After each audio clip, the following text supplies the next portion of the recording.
Coming up, EPCOT's Horizons.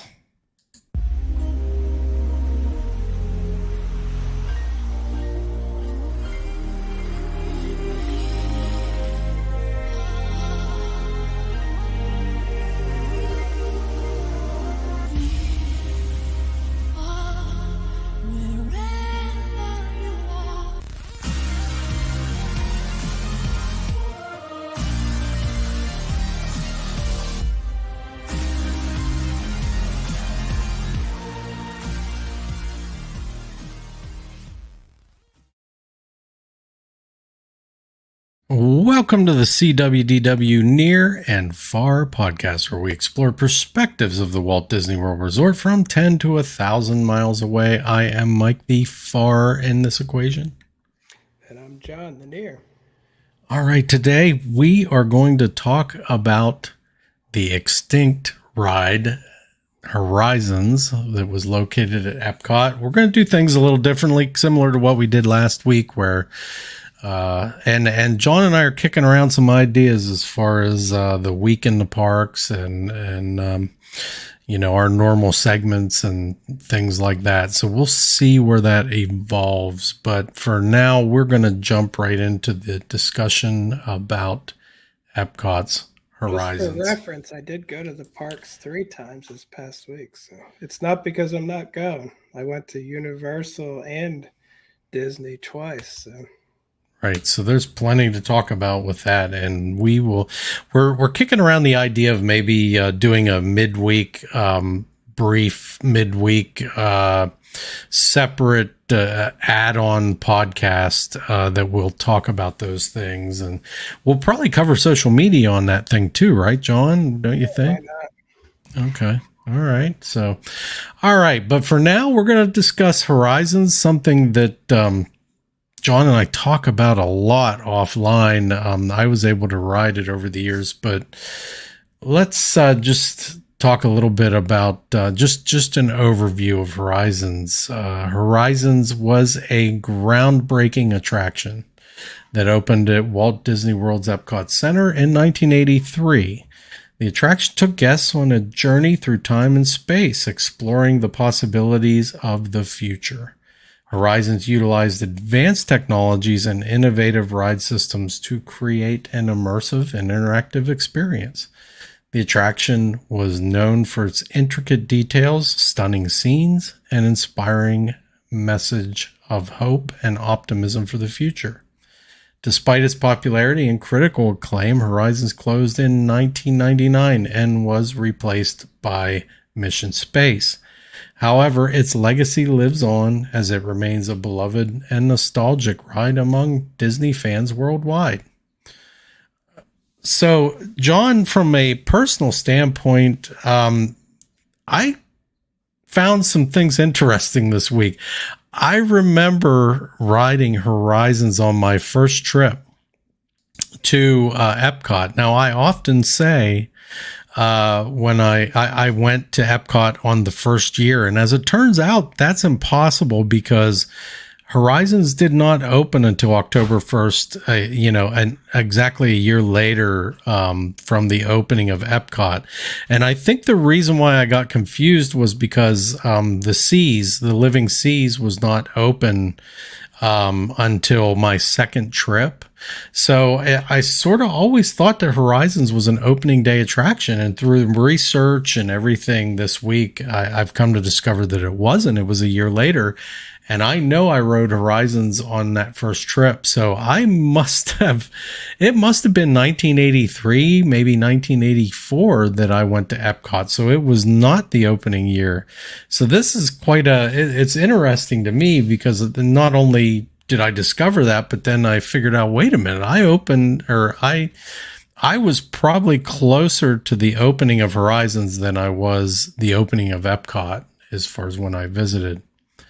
I as a kid, I know that ride really meant a lot to me. I loved the attraction. It was probably my favorite at EPCOT, and actually a big part of me looking forward to going to EPCOT. So again, I rode the original ride. I don't really remember a lot other than the scenes at the end. But yeah, man, it was really something. Yeah, and I have to say that I have never been on Horizons. I The first time I was at Walt Disney World was in 1998, I believe. And while Horizons may have been open, it was open so sporadically at that point that there was a good chance, unless it was a holiday or something, that it may have just been closed. Because I did get to see the good version of Journey into Imagination. Hmm.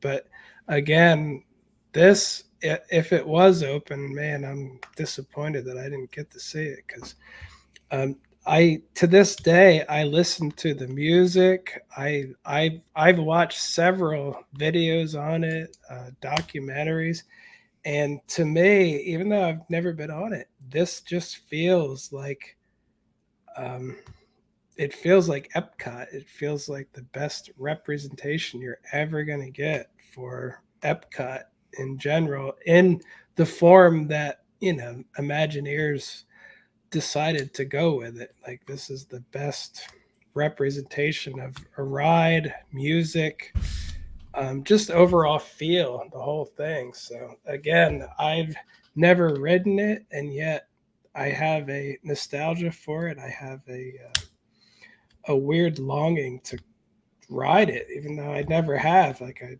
it just looks absolutely fantastic. So Yeah, it I know as a kid it captivated my imagination, and it's something we don't really see with Disney or really a lot in society anymore. Is that idea of an optimistic future, right? So yeah, I was going to say this is a great example of that too. Walt Disney was a very much like a futurist, and so this was a direct uh, extension of the kind of thing that Walt would want to do. You know what I mean? yeah, Like delve into what could be in the future like that. And again, it definitely is never a sure thing to make a ride like that. So yeah, today it just wouldn't happen. So I think you're right. It was a risk that they took creating this ride, and they even found a partner in General Electric to help fund it. And to me, and I don't really think that I put this in the notes anywhere, but this thing was always, and I think even Imagineers sort of saw it as this. It was either a love note to Carousel Progress or a sequel to Carousel Progress. So it and if you see Carousel Progress with all the General Electric things, appliances and references throughout that attraction. So and they sponsored that attraction originally as well. This ride, they put a lot of money into it, and that General Electric sponsorship went clear into the early 90s, I believe. And really, when they pulled out of the sponsorship, I believe we'll find was really a big part of why the ride ended up going away. the isn't it the same narrator from Carousel of Progress? It kind of extends the family into like the 21st century or something like It's that. a good question. I didn't see that in my research, but I wasn't aware of that. So yeah, I'm that's pretty sure the guy who takes you through the Carousel of Progress. That Oh yeah. no, maybe it's not though. Now that I think about it, I don't know. I'll have to look that one up. I know in one of the scenes you can hear the great big beautiful tomorrow song playing in the background. So they definitely have like I said, it's either a love note or an adjacent ride or a sequel or whatever you want to call it. But the ride was definitely developed with the idea of being in relation to that. So that might have a lot to do with the relation to Walt Disney himself. So, Yeah, no, it wasn't the same narrator. okay. But I Okay. think I think they kind of thought of them as following the family, a continuation of Right. Carousel of Progress, a much better continuation as you're going through a building that sits on 3 acres, so that's Right. quite Yeah. extensive. Yeah. All right, let's talk a little bit about the development and creation of Horizons. It was a complex and ambitious process that involved a team of Imagineers, designers, engineers, and scientists. Some key facts about the attraction's development itself. Horizons was conceptualized as part of the original plans for EPCOT. It was envisioned as a showcase of innovation and technology and the possibilities of the future. The design team for Horizons was led by Imagineer George McGinnis, who was previously involved in Disney attractions, The Haunted Mansion and the Pirates of the Caribbean. So with this, there you go. Dark ride, right? Yeah, they're all impressive rides and that's why this felt like a ride that should be there forever. Like the Haunted Mansion and Pirates, it definitely feels like it's on that level. Right. It had a great lineage. You're absolutely right.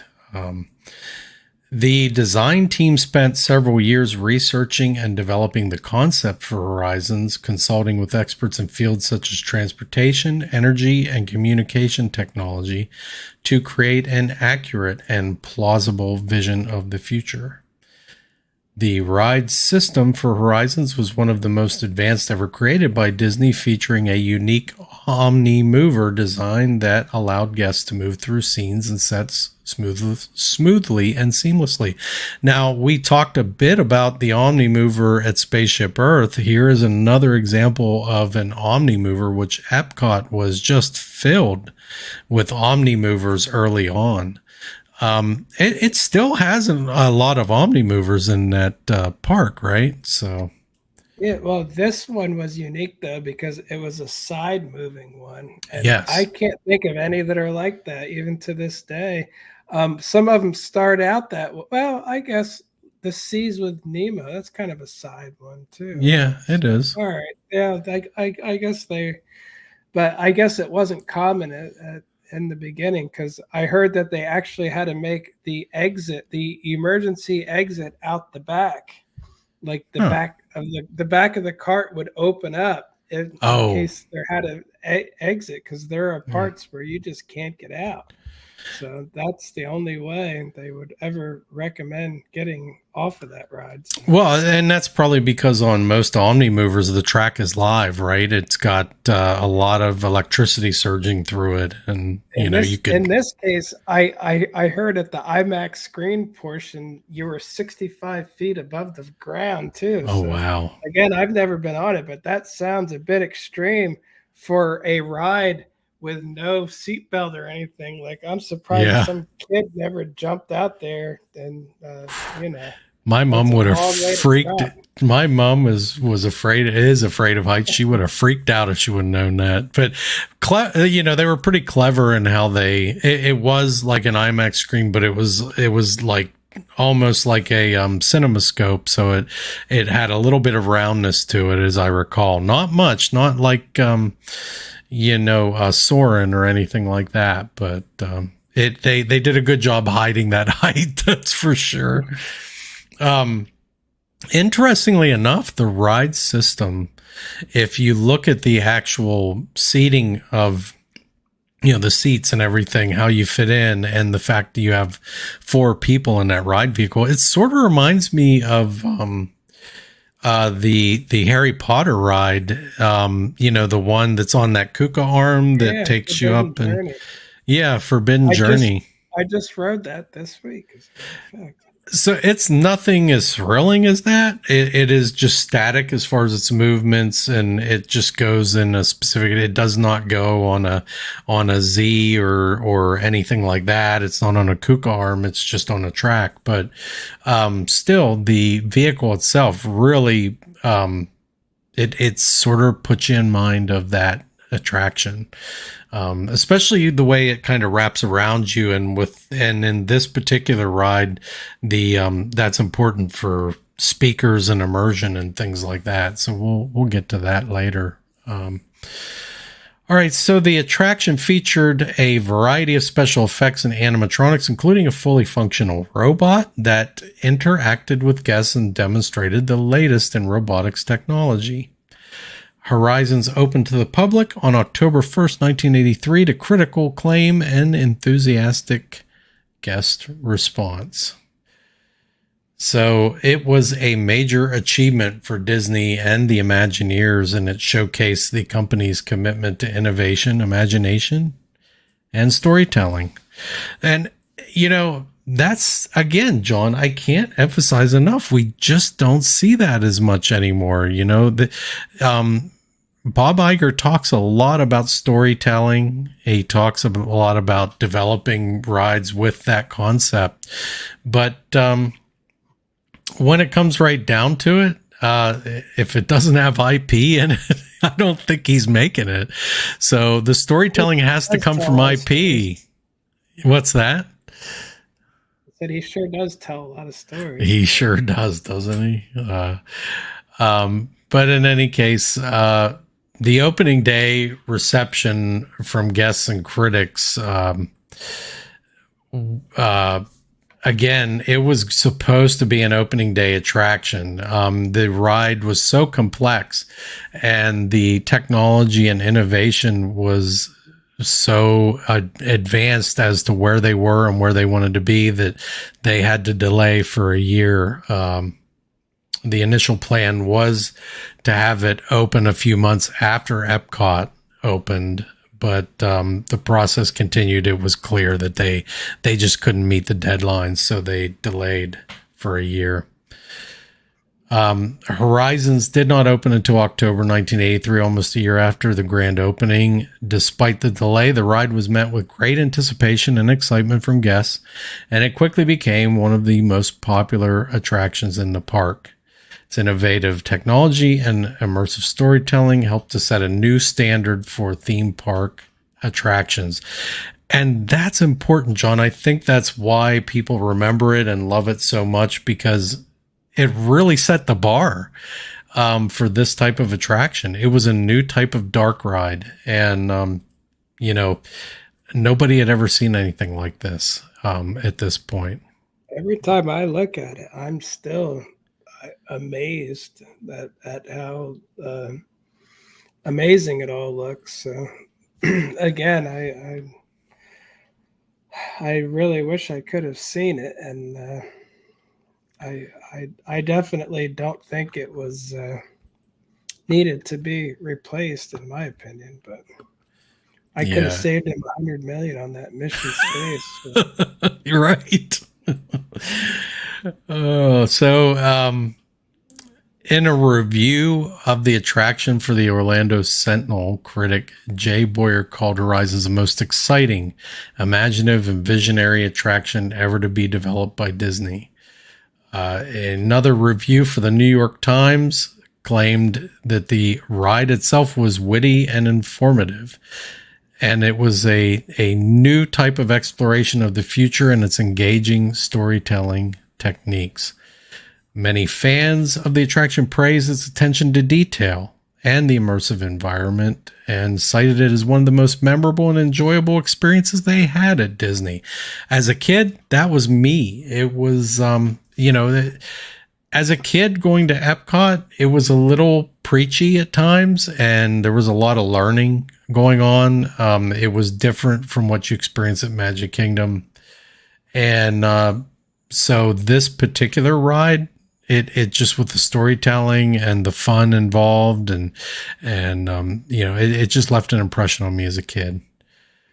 Yeah, I'm looking at it right now, just admiring these sets going by. That they're all so amazing, and this is definitely another of those rides, like Pirates and Haunted Mansion, is that you could ride it hundreds of times and pick up things you never noticed the first 99 times through. And I'm even noticing it in the videos. And normally videos do not do justice to rides, especially ones like this.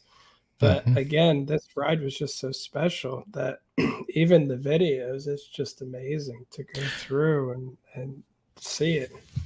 I always liked that previous scene where you had the first scene, you had an animatronic talking to a live screen, and the next scene was that live, the scene that you saw on the TV of the live actor was as an animatronic talking into his screen to, his girlfriend, who was previously an animatronic in the last scene, but is now live. So it was a flipper. I don't think anyone's done that since then. And that's so clever. You might say that's outdated, but how often does your iPhone just not work properly and it doesn't work? So it's like, right. The fact that they're doing it seamlessly, it's like, well, I find that pretty difficult. So yeah, I'd say that is the future, when the internet is consistent. Right. And just like easier, like you said, it's accessible to everybody globally too. I mean, the other part of that is, I believe that the boyfriend was in an underwater station. So, you could never get that kind of broadcast even now underwater, so it is still a little bit above its time or ahead. Yeah, and why can't I hang out in underwater cities? Why can't you? I mean, why can't we have kelp farms and stuff like that, Yeah, we wasted all our money on weird, corrupt things, and now we have no money for the future. Walt would be disappointed.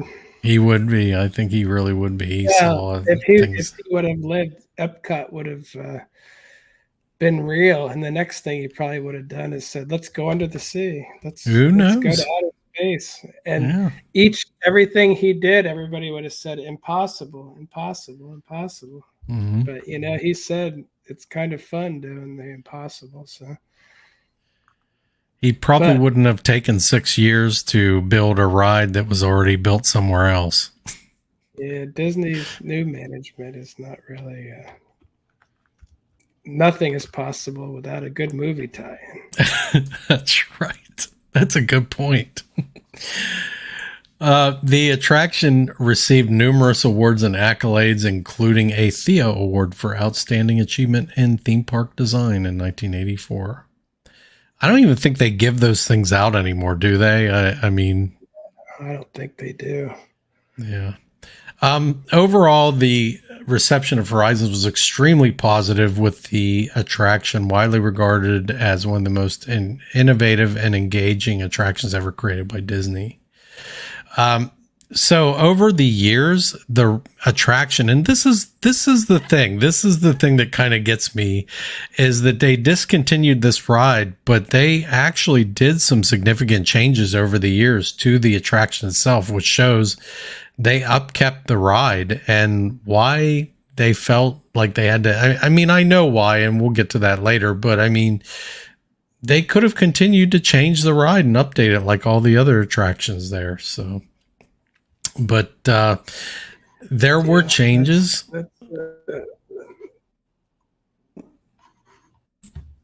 Right. I don't understand. It doesn't make sense to me why they discontinued it. But anyways, the changes made over time. Now, keep in mind, this ride was open in 1983. In 1986, they added a new scene that showcased the possibilities of undersea exploration, which we were just talking about. There was previously a different scene there. The scene featured new animatronic figures and special effects. And again, that was the scene that we were just talking about, or part of it. In 1989, a new interactive exhibit was added to the post-show area of the attraction that allowed guests to explore and experiment with different technologies and innovations.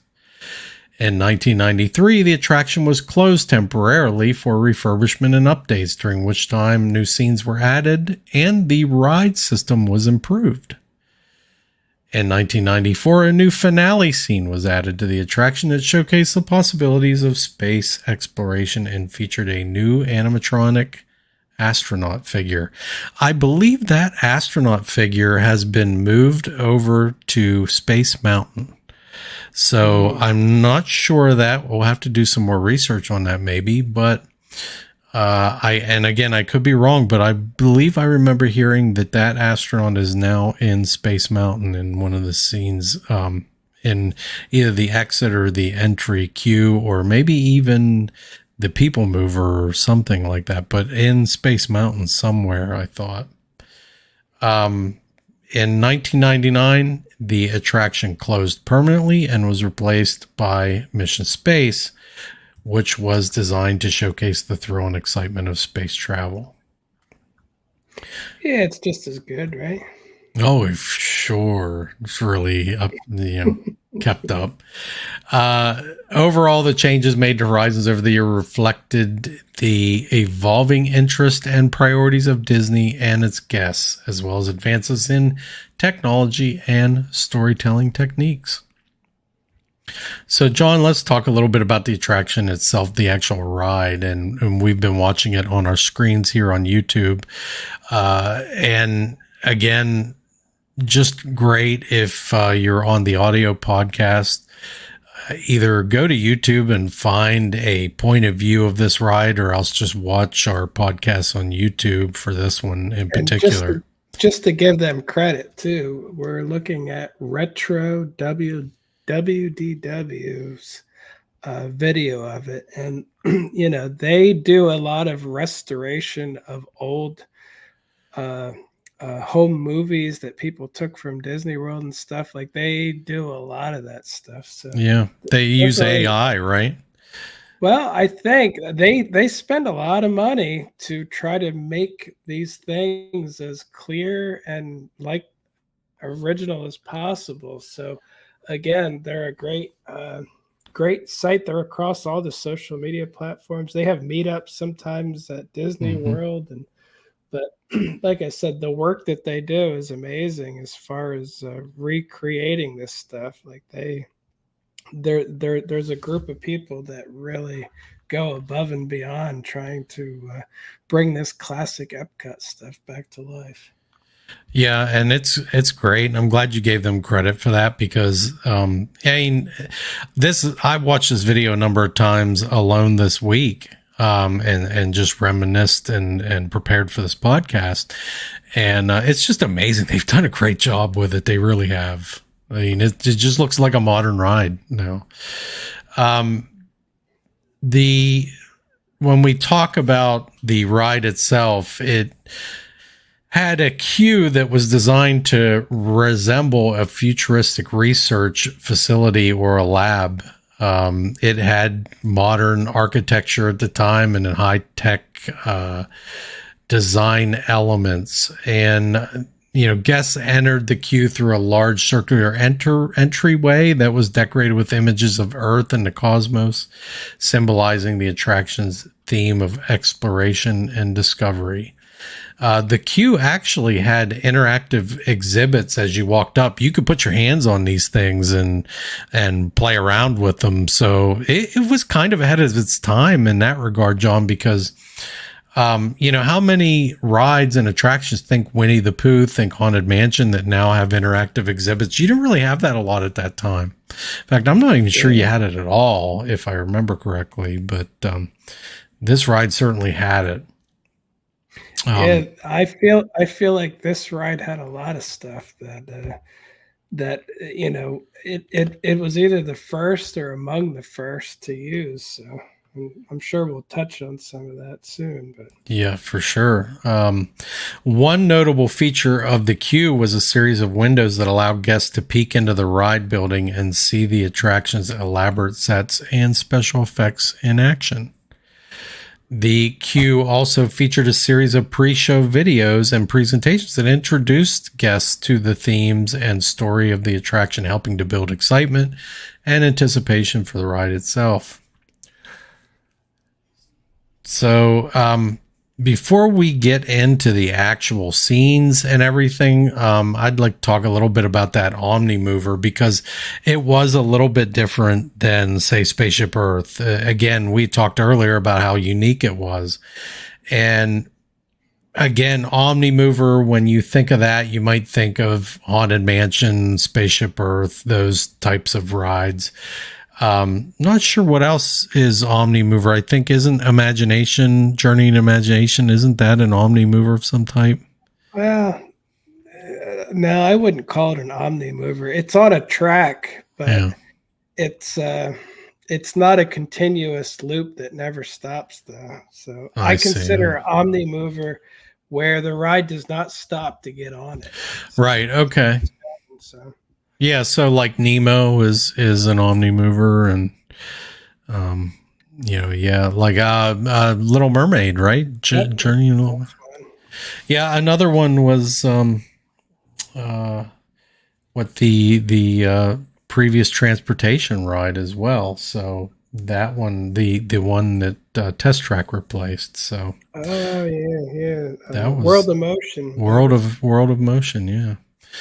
All right. So each Omnimover could seat up to 4 guests who face forward and were seated by individual lap bars. Now, that part of it kind of reminds me of that Harry Potter ride because, it comes down. Doesn't it have individual lap bars? yep, it does. I thought it did. Uh, the ride vehicles were equipped with onboard audio systems that allowed guests to hear narration and dialogue throughout the ride. Now, this is important because later in the ride, when you pick kind of your own adventure, each person had an individually different experience. You had that little screen in front of you where you and your adventure that you chose was being piped into the screens or the speakers right by your ears. So again, that's where things changed up a little bit for every person inside that car. That was pretty unique. You didn't really see that on anything at the time. So again, another innovation from this ride. One of the most innovative features of Horizons was its use of a rotating theater system that allowed guests to experience the different scenes and environments without ever leaving their seats. The ride also incorporated a range of special effects and technology, including animatronic figures, projection screens, and holographic displays, all of which helped to create a rich and immersive world that guests could explore and engage with. Again, you talked about that big screen, right? And that big screen, like the big IMAX kind of wrapped screen, was unique for a ride at that time as well. You didn't really see that. I don't even believe Spaceship Earth at that time had a screen that size. So, No, I don't think the biggest thing in Spaceship Earth was just the top, but that's not a screen. That's a planetarium type thing. right. Yeah, it's just a projection onto a feature. Overall, the ride vehicles and technology of Horizons were designed to create a seamless and immersive experience, of course. The ride scenes, we can get into that now, John, and again, the ride changed quite a bit from the early ride to the late 80s ride. Again, that whole ocean city, I guess you would call it, was developed for later. So it was a different experience, way different. What we're going to talk about now is what the ride ended up with, what the final version of the ride was, because in my opinion, that was the best version of the ride. So the first segment of the ride was called Looking Back at Tomorrow, and the ride begins with a pre-show in which guests learn about the history of human imagination and the future. Guests then board a moving sidewalk that takes them through a series of scenes depicting visions of the future from the 19th century to the 1950s.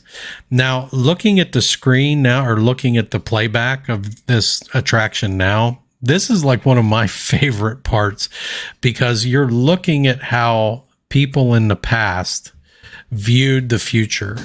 And I love that. That right alone, that reminds me so much of Carousel of Progress. And really, I enjoy seeing that kind of Jetsons look, when they look at the 50s and 60s. And again, that does not need to be updated. That part, that's perfectly. Right. That's still as applicable today as it was then. So It's timeless. It was the timeless feature itself of the ride. Everything else in the attraction could be outdated. So, and a lot of it would be outdated today. So, but let's move on to the next ride. But I just wanted to emphasize that early part of the ride, the looking back at tomorrow, was an amazing part of the ride where you could just look, and it went from like Jules Verne to like the Jetsons type look into the future, even beyond that. So I really like that. That's my favorite part on the playback. The next segment of the ride was called The Future of Energy, and it showed how energy will be used in the future. Guests see a variety of new technologies such as solar power, wind power, and geothermal energy. Well, doggone, guess what? And Disney itself, Walt Disney World, is, I believe, completely self-sufficient now because of solar power, right? Isn't that the case? Well, I don't think it's completely self-sufficient from solar power, but I do think, I know they're tied into the grid, but I don't know how much of it they actually use or not. But yeah. So and you can see the solar panels everywhere on property. I mean, they have those massive solar farms. But yeah, I wonder if they were inspired by this attraction, this discontinued attraction. Maybe it was a movie. Might have been in one of their. They were inspired by Moana. All right. The next scene is the City of the Future. It is, of course, as it's called, a futuristic city, a city of the future. Guests see how people will live, work, and play in the City of the Future. That used to be called EPCOT, John. That City of the Future. But here it manifests itself in the ride, but it manifests itself on a personal level. So I really like how they got down to the people level on this attraction when it came to seeing that.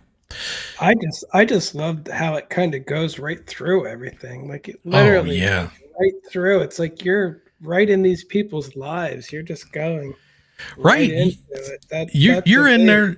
So amazing. And I actually heard too that they were in between scenes. They had it set up to use a futuristic at the time projector lighting effects to make the scenes fade in and out. But they said the ride vehicles made the projectors shake, and so the effect didn't work like they thought it would, and so they took that out. But that it could have been even cooler. That could have been an update later, once they learned how to stabilization a little bit better. That would have been an eventual update to make it even cooler. It seems like something simple, so you think they would have probably figured that out eventually. You know what I mean? Yeah, they would have, because even now, Spaceship Earth shakes around a lot. My iPhone can correct it, and it doesn't look bad at all. I'm recording, and my iPhone's not shaking. It stabilizes it, built right in. So I'm sure the projectors would have had it by now. Well, as we're going through these scenes in the future too, you hit it. You said we're right into their lives. We're literally into their living room, into their living rooms, into where they get their hair done, into where they, what's going on with their family. Like the scene we're looking at now, there's a robot there, that's going to do cleaning and making personal calls to your boyfriend under the sea. It's like right. Going right past, looking in at them, like what's going on in there. And it's personal. Like it made the ride made all these things personal. And that's what I loved about it. One of the things that was so great and why people loved it. They could see themselves in these scenes in the future. So, the next scene was the desert of the future. It showed, a desert that had been transformed into a lush oasis, and guests see how people will live and work in the desert of the future. In this particular scene, I believe they were crops. I think it was an actual real life place in Arizona or New Mexico, and you can actually go there to this day. But of course, it's desert to this day, so nobody's planted crops there. I think it's Santa Mesa is what the place is called. And weren't they actually growing oranges? And so they pumped in the orange smell. Yes. Too. And that's what I wanted to mention. Yes. This was probably an early inspiration for adding smells to rides like Soarin'. Like yes, absolutely. They weren't the first one to go past an orange grove and smell the smell of oranges.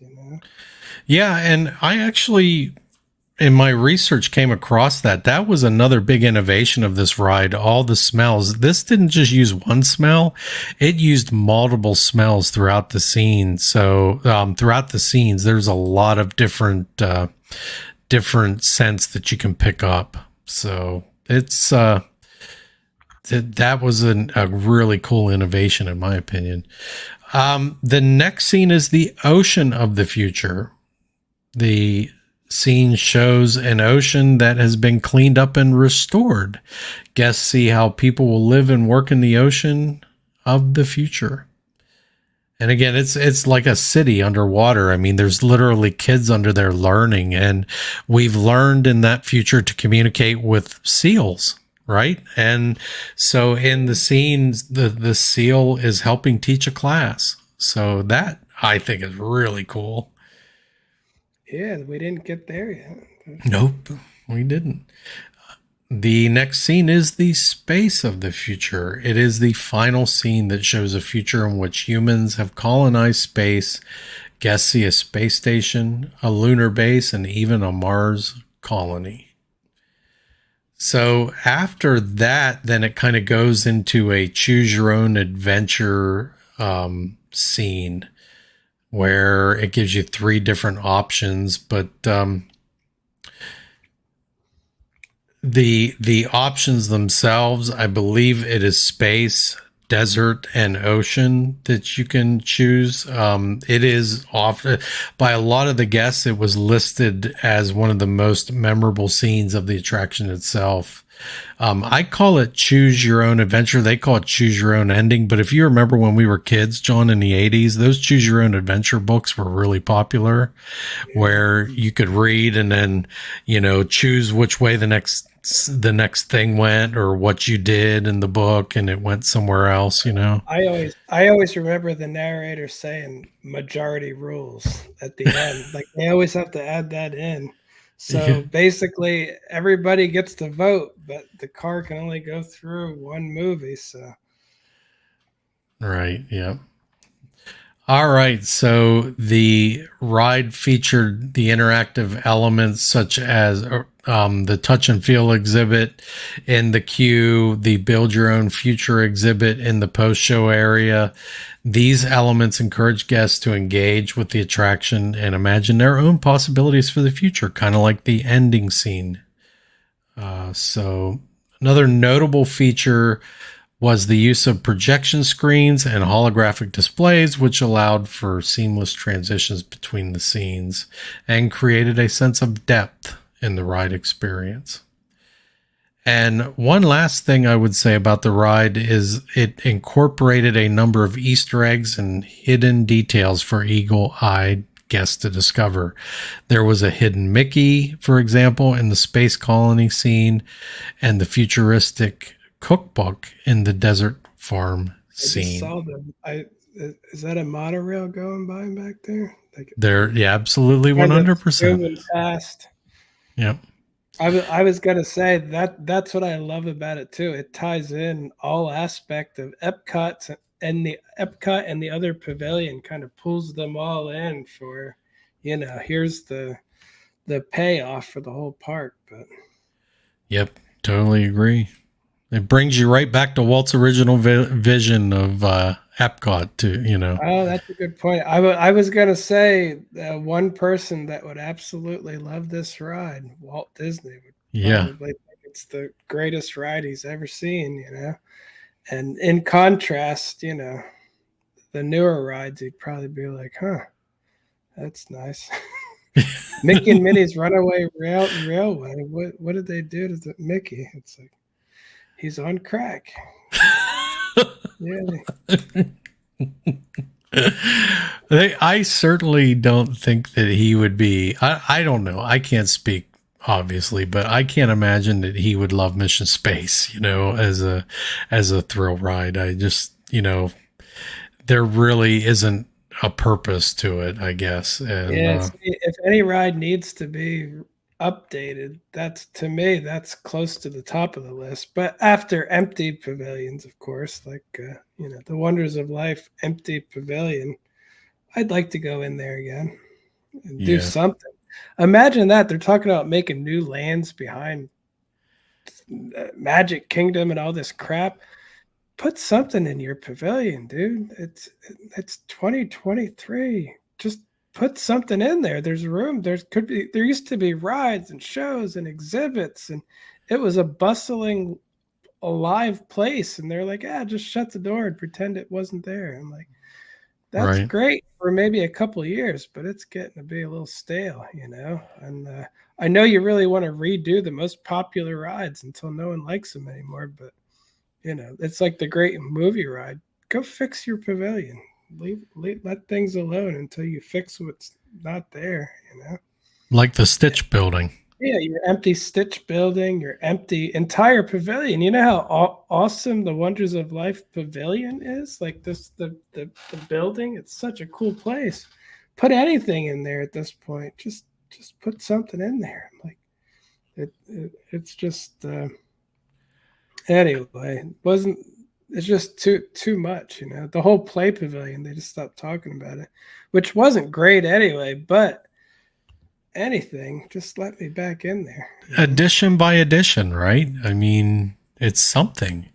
They could have turned that into a festival pavilion, like that one over by Canada, They used to use it for a festival pavilion. I thought they did. I enjoyed it a lot. You'd go in there during like flower and garden. There'd be presentations on planting and how to grow things and all this and that. And they during Food and Wine, they had you could go in there and a knife company was showing you how their products work, and you could sit for classes in there on cooking and all kinds of stuff. It was just a great place, So and again, now they're just like, we made some new merchandise for you to buy. I'm like, thanks.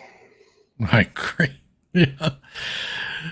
Yeah. So anyway, that's not Horizons, but man, the Wonders of Life pavilion, do something with it. Right. They could make a new Horizons in there, right? Version of it. Horizons Light, the updated. Here's an idea. Let's you could do it really cheap too. Like do like a Soarin' thing, and then put a screen up and just go through different scenes or something. I mean, well, they have a place in there for simulators. That's right. From Body Wars. Yeah. Imagine you could do it really cheap. Do a new simulator ride, and I know they're not the best, but a brand new one with today's technology and clarity, and like you say, AI to help make everything. You could probably do something amazing. And again, I get to go in the Wonders of Life again. And it won't cost billions of dollars, I know you really want to put crap behind Big Thunder Mountain, but finish EPCOT first, please. Just finish it. That would be nice. Make something cohesive, Yeah, it's too late for that. But. Apparently. As far as the reception, the impact, the legacy of the ride itself, I guess you could look at the memory of the ride by fans and critics, which again, I'm not going to go back over what critics and fans said. We've covered that. But the legacy itself, it had great influence on the industry and influence on the fans. It influenced how we looked at the future. It influenced how we designed attractions. So I'd say it has a heavy legacy. We're talking about it right now. You know, it's influencing me to judge them on all their right, right. You didn't I even should, write but it, but I'm getting angry from watching it. I'm like, this is so good. I want to grab the Imagineers who made some of these newer rides by the ear and say, now watch this.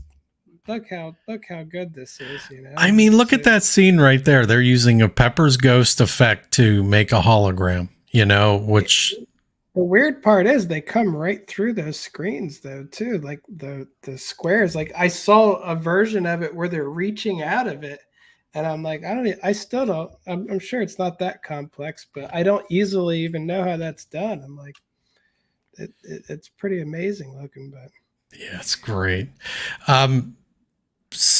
Towards the end of the attraction, some critics noted that the attraction was beginning to show its age. As newer technologies and attractions began to emerge at other theme parks. Despite this, Horizons remained a beloved and influential attraction, and its legacy can still be seen in the many innovations and storytelling techniques that have been developed in the years since its closure. So it seemed like maybe some of the other parks were catching up with some things, but I got to tell you, I can't imagine another park even coming close to what was going on here. Universal was doing some cool things, but yeah, and that's it. Universal's great, and a lot of the stuff I like more than Disney at this point, but the EPCOT stuff though was just this was part of the reason. It was rides like this and ideas like this that when I would go to Universal, I'd be like, yeah, I'm headed to Disney because I'm doing it because I really love princess movies. I was doing it because I loved EPCOT and I loved feeling excited for the future and just watching unique things I couldn't see anywhere else. And again, princesses are okay, but it really wasn't what was driving me to go any further. So, and again, not this particular ride, but the spirit of rides like this is what made me want to go back. You know, right. I love the whole name of Future World because I really wanted the future to be good. So. Right. And that was it. That was one of the big things about this ride was how optimistic it looked at the future. You know, it wasn't dystopian. Yeah, they said that what this ride did, it may not have been correct in everything. Some things are not cost effective, like living under the ocean, but it inspires you to go do something outside of the box. Go do something that no one else thinks you can do. And again, and if you have the money or something, like why not do something cool under the ocean or something? But again, yeah, we're stuck in a circle of corruption, so we can't. The corruption doesn't allow for progress, so we're kind of not talking about the future anymore. Yep, it's because it makes everything circle back and stagnate, right? Yep, just like you know, we got you get to certain points like the gasoline engine, and it gets so big that they can use corruption, legal corruption, to lobby to keep that as the way it is. In even years after something better would have came along, but there's billion-dollar businesses that need it to keep going. So let's just stop. And again, that's what I mean by the circle of corruption. It stops innovation. It stops progress, you know. And yeah, it's not a political thing because they're all doing it. Right. Totally. Some of the influence on future Disney attractions that came out of Horizons was involved the storytelling techniques. We've talked a little bit about that earlier, but it's just the immersion and the innovation that went in with the storytelling techniques. And how often have you heard the word immersion since they talked about Star Wars Galaxy's Edge? Heck, it's all they said with Galaxy's Edge, right? Immersion, immersion, immersion, immersion. That ride I just watched on Horizons is a million times better immersion than anything for sure. Galaxy's Edge. I heard people call it Iraq. It's like, yeah, that's kind of about right. Iraq with wires painted on the wall. It's like, yeah, you couldn't even get wires from the junkyard. You just painted them on. It's like even at Animal Kingdom, they use real wires and make it look like it's crazy. Right. You want to talk about immersion? Look at Animal Kingdom and how you go to the lands and everything that was created there to make you feel like you're stepping into another culture, another country. You're absolutely right. That's a great point.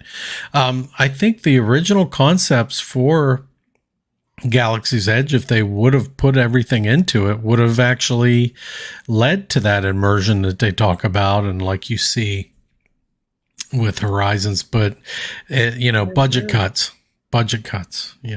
Well, budget cuts, and the quality is not the most important thing. So right.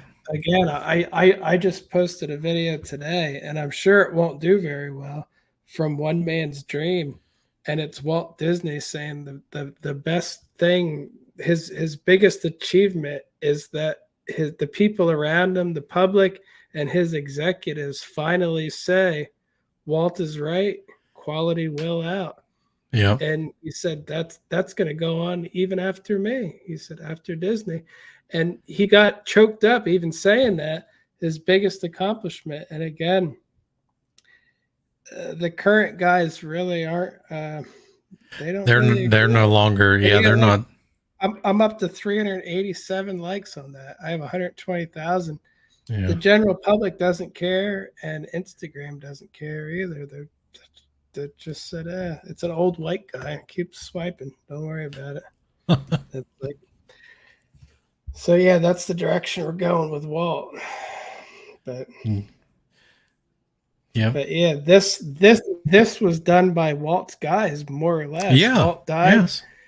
EPCOT continued, and I know it's a while after, but this was kind of the old guys still doing this, and the same guys that Walt talked about the future of EPCOT with probably worked on this thing too and helped to create it. So, and it shows. And and again, quality. The quality just shows. It's unbelievable.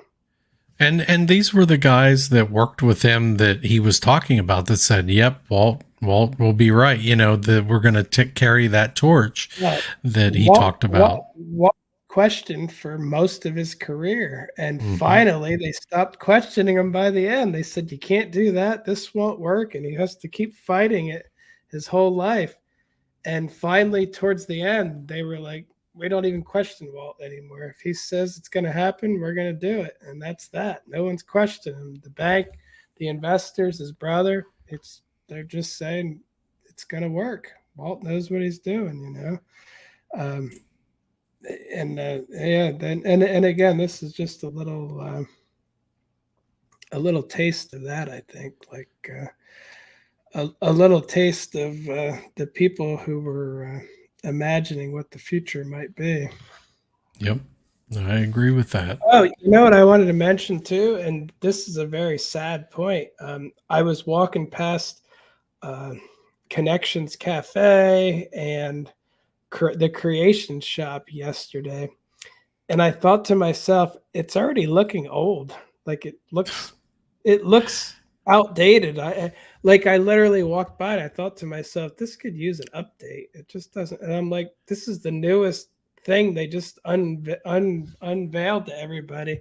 And I went into the Creation Shop too, and I looked right and I looked left, and I'm like, why does this seem so much smaller than Mouse Gear did? Like Mouse Gear seemed massive. It seemed like it had its own parts, and you go to the jewelry and purse section, and you'd go to the candy food part, and you know what I mean? I do. I looked around and I'm like, I don't see anything in here I want. And literally I was ready to leave in 30 seconds.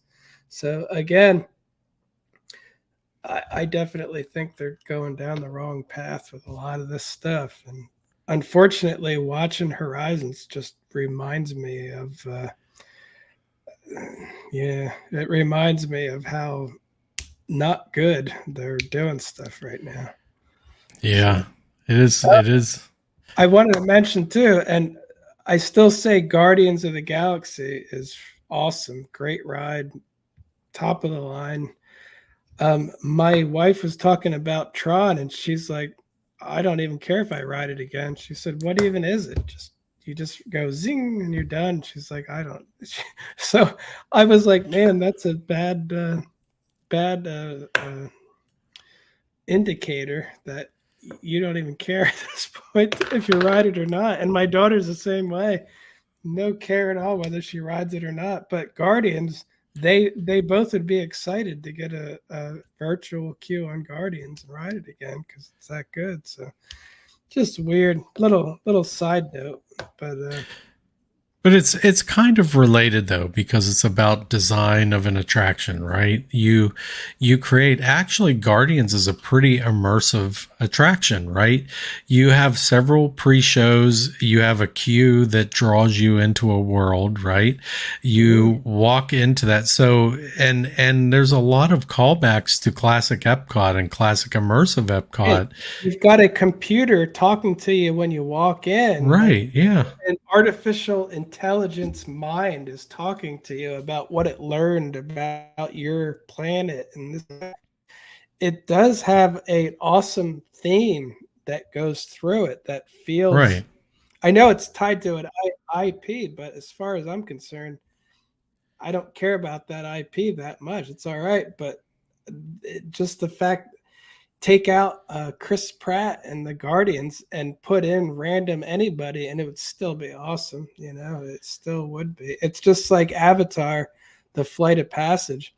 Mm-hmm. That movie could have never been made, but they could have said, we're going to zap you and your brain is going to control an alien somewhere else. I would have been like, whoa, that's so great. You know, Yeah. it still would have been great. But again, IP not really needed for that. But that, if you're going to do an IP, Rod, that's how you do it though, right? I mean, and you don't even need it. It's so good. And that immersive storytelling, I believe, is what we're talking about. You know, that's where that came from. I think that the type of ride that Horizons was really where this all started. You really didn't have that type of immersion into a story. Even the early attempts at some of the other rides, like, you know, say Pirates or Haunted Mansion, I mean, they were just a collection of scenes. Yeah. Now they tie those scenes together. You know, there's a story behind everything now. So I think really Horizons helped influence a lot of that. I was going to mention too, Horizons more or less perfected the use of lighting to add realism, depth, mood. Like you went so deep into there, and the lighting that they used in all the different scenes and stuff. It's again, I only see it in a 20-year-old plus YouTube video that's made probably from, has to be restored, and you can still see how fantastic that was. Like how again, lighting goes a long way. There's a lot of stuff at Disney, you shine a bright light on it, you're going to be like, well, that's fake. It looks terrible. But the correct lighting, and it goes so far. And again, Horizons was a masterpiece of lighting, I feel like, too. It was. Some of the technologies that it incorporated that were really groundbreaking. We talked a little bit earlier about projection screens, some of the holographic displays, and the multi-sensory effects. And by multi-sensory, that is all your senses, even the smellitizers, the screens and holographic, the sight, the audio was pretty advanced in the ride itself. It's just overall the attention to detail as well was something that was well advanced on this attraction, and I think that's what set this apart, was that attention to detail. You've talked about it a lot, John, the attention to detail, all the things that you've seen in these videos, even like hidden Easter eggs and things like that. I mean, every detail, they captured a lot of stuff in this thing. Some of the thematic elements that the Horizons was designed around a central theme of innovation, imagination, and the future. And this approach has been adopted by many other theme park attractions since then in other parks and with Disney. Many attractions now focus on specific themes or concepts, allowing guests to explore different worlds and experiences within a single park. You see that a lot at Universal, and I think you've seen it more now at SeaWorld. And occasionally you'll see it at some other theme park somewhere, like, Knott's Berry Farm with some of their old attractions. They've rethemed things, and they have, their some of their rides have these immersive experiences. So everyone's trying to do it. Even at Knoebels, John, the Black Diamond ride, it was basically just a dark ride that they resurrected from a boardwalk, and they've turned it into an immersive ride that, is about Centralia. So, the nearby burning coal mine town. So you see this, I can't say that Horizons necessarily directly influenced all these rides, but it changed the industry in such a way that it probably did. It probably had an effect in some way. I feel like rides like this inspired whole generations of kids. So they came to Disney, they went everywhere. And, when you see something like this in person and know what can be done, I'm sure that a lot of it's got to be related. I agree. The ride itself, we could talk a little bit about the fan base for the ride. People like yourself that never rode it, John, but you're inspired by these videos that you're now part of the fan base, even though you didn't ride it. People like myself that remember what that experience was like and what that ride was like. I will always remember it. One of my favorite rides. Just imagine that. I'm literally a fan from looking at a ride from old videos. It's like, that's a pretty rare thing. I can't tell you what other ride I'm a big fan of from just watching the videos. So, except for some older EPCOT rides, because they were that special, Yeah, and I would say even younger generations have become fans, much like you. People that weren't even born yet. And you hear that a lot from people talking about, people that make videos or content creators now, that you'll hear them talk about Horizons every once in a while. So, this thing has inspired generations. Not the ones that get invited to stuff. Disney doesn't want to hear about the past. That's true, actually. They like their old rides to be dead and gone. Forget about them. Yep, that's true. So let's get into the sad reason for the closure. Horizons closed in 1999 due to a number of factors, including declining attendance and increasing maintenance costs. At the time, EPCOT was undergoing a major renovation, with many of the park's original attractions being updated or replaced. Horizons was seen as outdated compared to newer attractions, and it was decided that it would be replaced by a new ride called Mission Space. Now, what's interesting about this, John, is that they closed the ride down for most of the 90s. It was open only on special occasions, so of course the attendance wouldn't be high for the ride.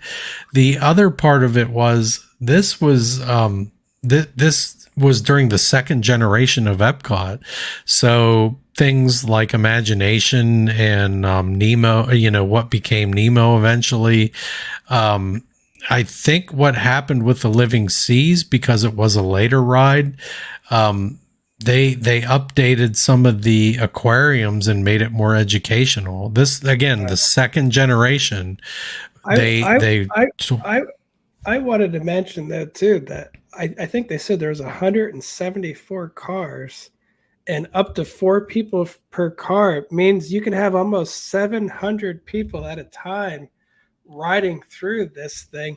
This was not going to be a big line kind of ride, except when it's new. You know what I mean? Like there's certain rides that are just like that. And I feel like now the Omni movers don't get as much credit because they keep stopping. So back in the 1980s, every other person did not have a scooter and couldn't and needed the ride to stop. And every time I ride Spaceship Earth, it stops and it stops and it stops, and it's not supposed to. Back in the day, this thing probably rarely stopped. So it was 700 people rolling, rolling, rolling. It handled crowds so well. Like you couldn't ask for a better crowd eater.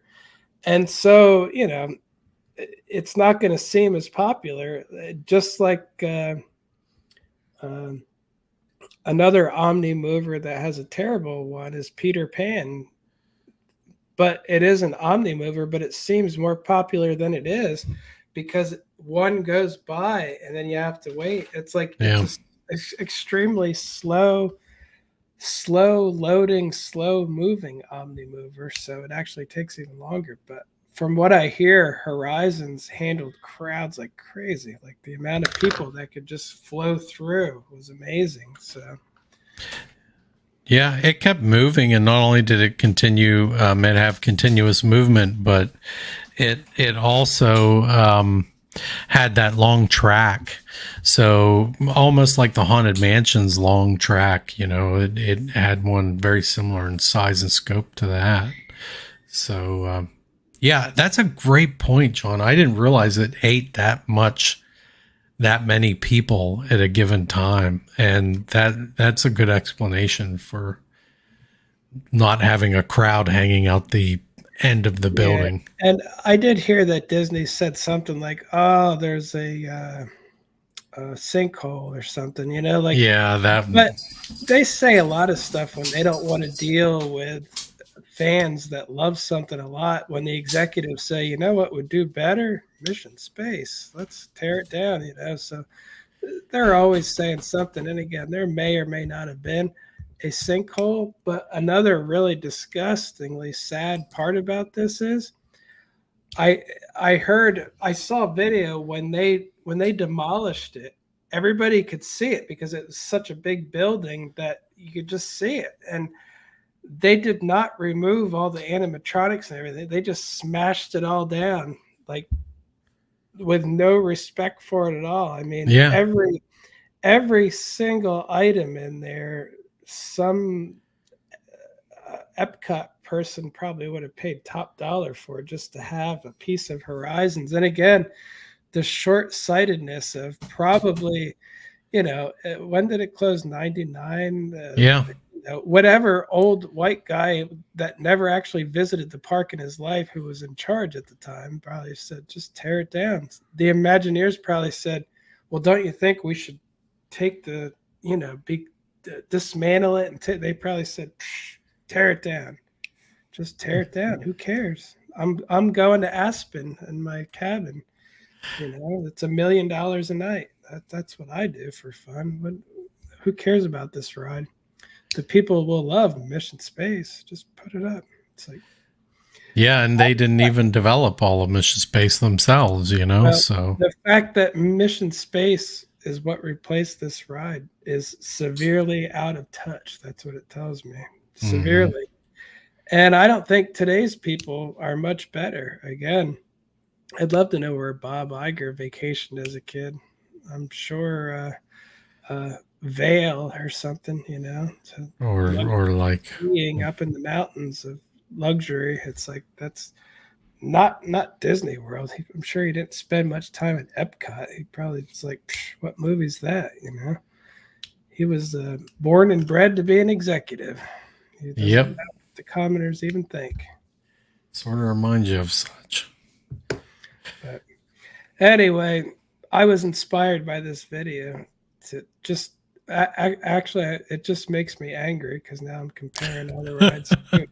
Yeah. I feel like if this is what they did in 1983, we're going in the wrong direction. Now that I have all that data to look at, I'm like, all right, let's look at what's happened since then. And I'm like, they're not really going in the right direction. So again, World of Motion to Test Track, the original Test Track to the new Test Track. And I'm like, this isn't getting better. No, it's only thrill rides, really. I mean, that's, and not even good ones, like broken down. yeah. Like every time I ride that, I think I better sell my Chevy because this thing is broken all the time. I don't know. Well, I mean, it goes to show, like, this shut down because they couldn't do a Gen 2, right? Like, there were technical issues that made it difficult to maintain and operate. And, General Electric pulled out, so they didn't have that sponsor. Eventually, they got rid of most of the sponsors on attractions. So I don't really understand. It doesn't make a lot of sense to me. But Walt Disney World made billions in profit from the parks is where they make all their money. That then they make bad movies, lose money, but then they just raise the prices in the parks. It's like they don't need sponsors right now. They might say they do, but they don't. I mean, I'm sure it's helpful, but again, the profit in the parks is downright obscene at this point. So no, I don't buy that one at all. yeah, I will say, fans did launch, a letter writing campaign at the time. There was a large response, and of course it fell on deaf ears, much like today, things that happen today. The executives, it fell on deaf ears and it just didn't work. So, January 9th, 1999, the fans organized a final flight event, and guests dressed up in Horizon themed costumes and shared their moments of the ride and rode it one last time. In the years since its closure, Horizons has become a beloved part of Disney history, with many fans and enthusiasts remembering it fondly as one of the best attractions ever created. Its influence can still be seen in the many innovations and storytelling techniques that have been developed in the years since its closure, and it remains a testament to Disney's let me reframe this, a testament to what Disney was once committed to, with imagination and innovation. I'm going to say that in past tense because I don't think that happens now. No. Now it's done by committee based on money and popularity and whatever else. So that's not. Yeah. Nothing that. Yeah. Yeah, I mean that's it, John. And that's pretty much all I got for Horizons. It was, a pioneering attraction. It was immersive. It was all the things that Disney wanted to claim that they were all about, and at that time I think that is the case. It definitely was a culmination of the efforts of Imagineering. I think it was really, you could say, a closing to that era in Disney Imagineering that began with Walt Disney. I'd like to tell everybody, anyone who listens to this, definitely search for it on YouTube. Retro WDW has a good video. We watched Resort TV 1. They had a really good video on there. Mm-hmm. But there's also documentaries. There's documentary about a couple of guys who used to, when they were kids, or teenagers or whatever, they would jump off and hang out inside the ride building. And I thought that was one of the most amazing documentaries I ever saw. I was like, man, that was just so cool. And they recorded a bunch of it too, like what they did. They jumped out of the ride and would go in there, and man, that looked amazing too. But anyway, a lot of places have great videos where you can kind of get a feel for what this was. And again, just the extent of it. There's nothing that goes that far today. Like, not only could I have ridden this 100 times and still saw stuff, like I said, I can watch the same video over and over, and it's just still amazing. It draws you right in. So again, that is something special. And, Mickey's Runaway Railway, if they closed it today, I wouldn't even have an opinion on it. I'd be like, oh yeah. So we wouldn't be doing an episode on Mickey's Runaway Railway. I don't think there will ever be an episode on YouTube remembering how unbelievable Mickey's Runaway Railway was. You're just not. It's not going to happen. It will go and it'll be a blip of that it was there. All right. It's like, yep. I mean, in my opinion, it's fun, but it's not iconic. It's not timeless. Remember the Drew Carey ride or show in what do you call it? It was at MGM Studios. Sounds Dangerous. Again, it's just a blip. It's like, yeah, that happened. Yeah, it did. But again, it's not really worth talking about much. But it did happen, so it's fine. So again, but something like Horizons, just unbelievable. And YouTube naturally comes up to World of Motion next, and we really should talk about that sometime. But again, I think we will. Yeah, I need a little space though, because man, this one makes me mad about. I start judging everything compared to this, and I'm like, how is EPCOT 2023 have such crappy rides compared to this? I'm like, that's just not even on the same level. Well, in essence, though, and just this is my final say. I mean, throughout the thing, the whole, Horizons discussion, we've kind of gone over why it has a big fan base. But with World of Motion, John, it's almost worse because they didn't lose a sponsor. It's the same sponsor that ended up with Test Track. And basically, instead of continuing to honor the legacy of transportation and all the things that are EPCOT, like a World's Fair, more or less, is what EPCOT ended up being. They decided to make a thrill ride, and at the time when that attraction was made, remember the test dummies were always big in the commercials, and I think that's what inspired them to do that. And it's a shame because we'll go over World of Motion at some point. We will talk about it in the near future, but the ride was very similar to Horizons and Spaceship Earth, and it was like a variation of the theme. So it's almost more of a travesty because they replaced it with, a lesser ride and with a sponsor still intact. So, and I guess I shouldn't be that harsh and say a lesser ride. It's just different. It is different now than what it once was. It was more reliable at one time. Just now it's fallen apart. So, all right, John, that's all I have on Horizons. Any final thoughts? Well, my final thought is the Horizon slogan: if you can dream it, then you can do it. But not anymore. Now just remember an old movie we made before and just keep watching it. Watch it. Forget about your crappy life and watch this movie again. Remember Moana. That was fun, right? Remember it. Look, watch it again. It's like, I'm glad that I don't do that. I usually watch TV at night a little bit before going to bed, but man. You don't watch Moana? No. It's not bad. I'm bored of it. Even just being, I just saw they're going to do a Moana meet and greet at Animal Kingdom. They're doing a Moana thing at EPCOT. Moana's in every show and stuff that happens at Magic Kingdom. I'm like, Moana she's it.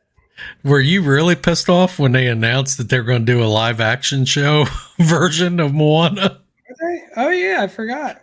Well, I don't watch any live action. I was forced to see Beauty and the Beast because that was my favorite show, and my daughter said, "You'll love it. It's so good." And it was okay. Didn't really care. Yeah. I walked away and said, I like the cartoon better.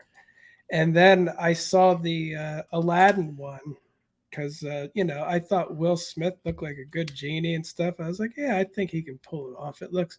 And again, I watched it and I'm like, I'll never watch that again. I'm like, It's all right. I don't really care. And then every single other one that came out, I was like, I'm not going to see this. I'm not going to rewatch Yeah. crappily made live action versions of movies I didn't care about in the first place. So I just don't. So that's the only two I've ever seen. And I don't plan on changing that anytime soon. Yeah, I I did don't see watch them. Super Mario Brothers, though. That was good. Yeah. But I almost just saw it as a big FU to Disney. I was like, I want the second weekend to be good too.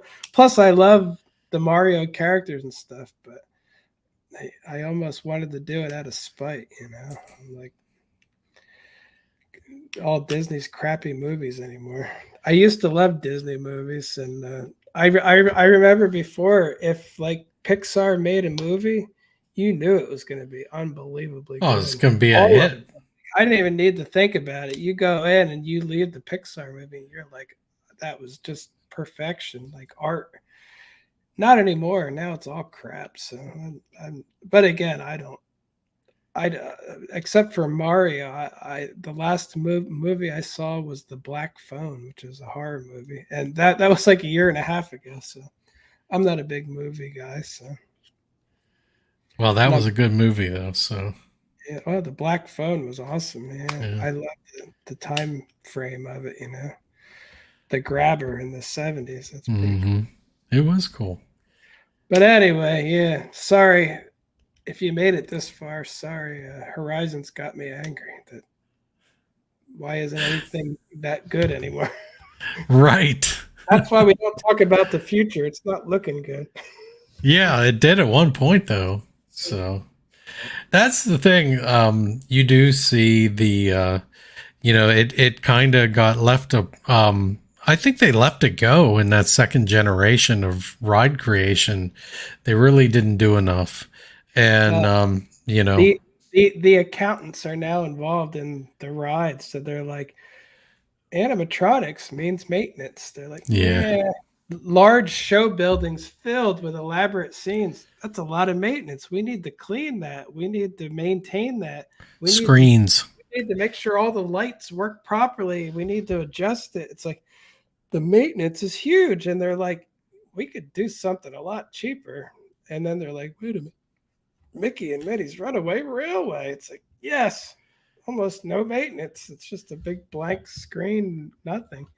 It's like perfect. That's where we want to go. So, and that's what they end up doing. So that's I'm not impressed. I like the high maintenance stuff. And again, when you do that, could they afford maintenance? Sure, but if they can keep the same money coming in and increase that, lower maintenance, man, profits go up and up and up. Hmm.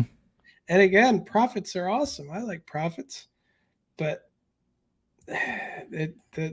I just knowing that Horizons existed, it just makes me upset to look at what the direction they're going with their high cost, low maintenance. We're going to charge you the same, but our maintenance is down drastically. Hmm. I know, if you think about it, at one point, Disney had a reputation for plussing everything and going that extra mile.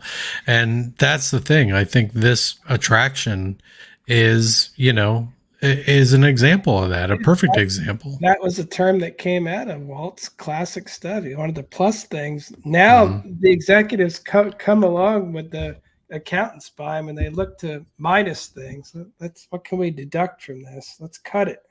Cut it. What can we make less to make it cheaper? It's like, Well, that's, mm, I know, but again, if they had to do it, they have to do it. But then they say we need the money because we lost it all on crappy movies that are losing money hand over fist. It's like, well, just don't do that then. It's like, or make the theme parks separate. If the theme parks could keep their own money, the parks would be so different than what they are. The parks would be unbelievably amazing because they couldn't make billions in profit and say, now we can just go throw it all in the garbage on other bad projects. It's like, no, you can't keep it in the parks. It's like the parks have been supporting bad decisions for a lot of years now, and it just sucks, because the parks is the only thing I even like. So Yep, I agree. and